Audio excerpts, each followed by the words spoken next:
All right, gentlemen, today we're going to be talking about comfort and relatability. So let's get into the nitty gritty of it. So I believe a lot of men think that their goal in social situations is to be comfortable, which is correct though. You want to make her feel safe. But one thing you need to understand is that the comfort causes neutrality. And that neutrality is not connecting deep enough. What you need to understand is that within that comfort, you need to create relatability, which creates the attraction. This is where I believe that men don't know the difference. There's different forms of comfort. You know, it's like small talk, when you get into more deep, when there's relatability. That's how you know that there's different levels of things. So let's dig into it. So I'll break it down, and you need to understand that with relatability, this is what makes people trust you, respect you, and remember you. So let's try to think a little bit deeper and easier. So comfort makes people relax, but I'm in a relaxed state. But relatability itself, that makes people open up. That what builds the trust. That what makes someone want to get to know who you are on a deeper emotional level. So there's a pattern to it. So there's gonna be like, what is your behavior, what it signals, and the real world effect. And I'm gonna be breaking it down for you. Number one, and this is low level comfort, okay? So try to follow me. When you try to be agreeable, if you're trying to be agreeable, you're kind of like seeking approval. And then after that, the effect of that comfort becomes invisible because there's no substance to it. It's like, I like chocolate ice cream. Oh my God, me too. So it's like, how is the conversation gonna get deeper than that? Versus, you know, I like chocolate ice cream. Oh, that's so basic. Or really, you look like a vanilla kind of girl. Opening up the topic a bit deeper, where then there could be a little bit of relatability and a little bit of spicy tension between you two. So, number two, avoids tension or disagreement. And you already guys know what this means. This signals basically you got a fragile identity. You have no plurality or no depth. So whatever you're talking about with that person, you're too scared to disagree or to create tension within the conversation. So let's have an example. Oh, I love going to Starbucks. You know, that you could joke around and be like, oh, I never assumed that you were a basic Starbucks or pumpkin spice latte kind of girl. And, you know, she's gonna laugh, and that's gonna create kind of a little bit of a tension. Maybe she'll challenge you to see where you stand, and that will open up a deeper conversation because you're not just trying to be agreeable in a way where it's weak. So, we'll go to number three now. When you act polite, instead of just being straight up honest like a man. This basically shows, I almost got ran over by a runner. You saw that live. Anyway, this basically signals fear of judgment because your conversation would then stay shallow because you're too scared to voice your opinions. So we'll say an example right here. Basically, all right, fear of judgment. Let's try. So let's say you're having a conversation and she's like, I love going out to party. I love nightclubs. I like to drink, you know, go out and have fun. And you're like scared to kind of like say how you really feel about that. So then you agree like, yeah, I love to get fucked up. I love to go out and party. And she's like, okay, yeah, me too. Yeah, that's so much fun. Instead of trying to make it a bit more deeper because you don't want to be judged.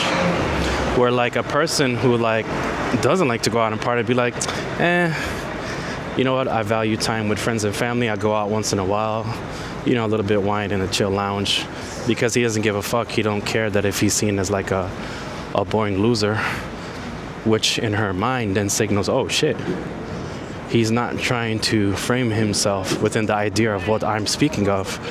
Therefore, he is different. Therefore, that is more attractive. Now we're going to move on to relatability. So within relatability, you need to understand that it doesn't mean that you're trying to be the same as them, the exact same, because everyone is different.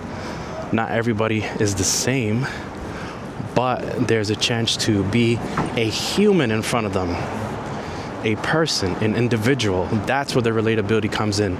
Even though two things are different, you try to bring them together as one. And we'll go through like 3 high valuable relatable traits. Number 1, vulnerability without weakness. So with vulnerability without weakness, it basically, you're sharing the truth calmly, and you're not emotionally dumping, telling them how you feel and taking accountability for it, and you're not trying to like trauma dump.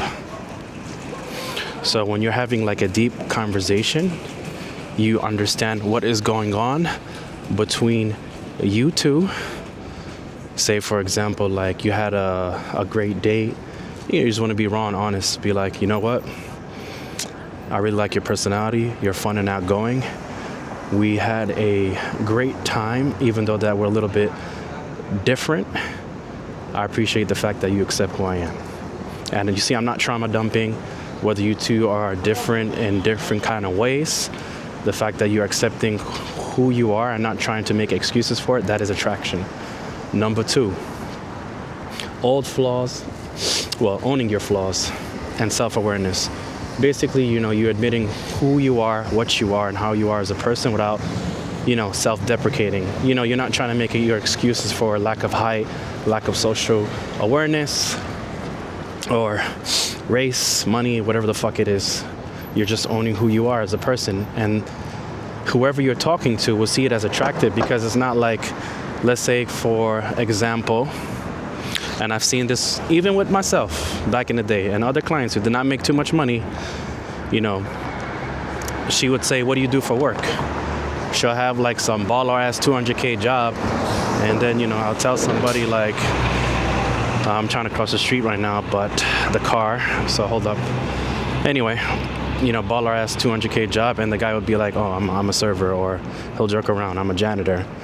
And literally they would tell me like, she'll bust out laughing from how retarded and authentic he is, showing the fact that he admits his reality, and he's not trying to like clown his way out without too much self-deprecation.